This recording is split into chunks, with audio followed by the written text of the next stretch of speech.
Viewers welcome to education and job corner. Child care leave নিয়ে এই মুহূর্তে একটি বড় আপডেট উঠে আসছে। আপনারা জানেন যে এই চাইল্ড কেয়ার লিভ বা শিশুর দেখভাল করার জন্য এতদিনও পর্যন্ত মহিলারা বা মহিলা কর্মীরা এই 730 দিনের লিভটা পেতেন। সেই ক্ষেত্রে পুরুষদের ক্ষেত্রে 30 দিন প্যাটার্নিটি লিভ গ্র্যান্টেড ছিল। তো সেই ক্ষেত্রে এখানে এখন থেকে পুরুষরাও চাইল্ড কেয়ার লিভ পাবেন 730 দিনের জন্য। এমনই কিন্তু একটা নির্দেশ এসছে কলকাতা হাইকোর্ট থেকে, যেখানে বলা হচ্ছে সন্তানের দেখাশোনার জন্য এবার 2 বছরের ছুটি নিতে পারবেন পুরুষরাও। নির্দেশ দিলেন বিচারপতি সিনহা। এই মামলায় বিচারপতি সিংহের পর্যবেক্ষণ, সন্তান মানুষ করার ক্ষেত্রে মায়ের পাশাপাশি বাবারও সমান দায়িত্ব রয়েছে, তাই ছুটির ক্ষেত্রে তারা কেন বঞ্চিত হবেন।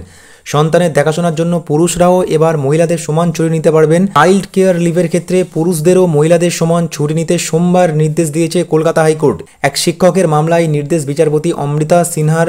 এই নির্দেশ, এই মামলায় বিচারপতি সিনহার পর্যবেক্ষণ, সন্তান মানুষ করার ক্ষেত্রে মায়ের পাশাপাশি বাবারও সমান দায়িত্ব রয়েছে, তাই ছুটির ক্ষেত্রে তারা কেন বঞ্চিত হবেন, তাদেরও সমান ছুটি পাওয়া উচিত। এই বিষয়ে 2018 সালে কেন্দ্রীয় সরকারের একটি আইন রয়েছে বলেও মনে করিয়ে দেয় আদালত।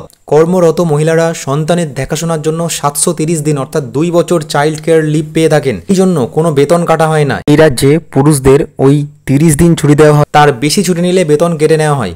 ওই পার্থক্যকে চ্যালেঞ্জ করে হাইকোর্টে মামলা করেছিলেন ওই শিক্ষক। আদালত জানায় রাজ্যকে এই বিষয়ে পদক্ষেপ করতে হবে। আগামী 3 মাসের মধ্যে রাজ্যকে ওই বিষয়ে নির্দেশিকা জারি করতে হবে।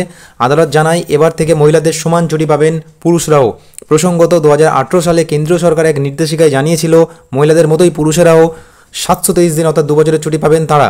তবে কেবলমাত্র কেন্দ্রীয় সরকারি কর্মী যারা সিঙ্গেল প্যারেন্টরা এই সুবিধা পাবেন বলে জানিয়েছিলেন প্রধানমন্ত্রী নরেন্দ্র মোদীর সরকার। সেই সঙ্গে 2018 ওই নির্দেশিকায় জানানো হয়েছিল চাইল্ড কেয়ার লিভের দ্বিতীয় বছরে মূল বেতনের 20% কম পাবেন ছুটির আবেদনকারীরা।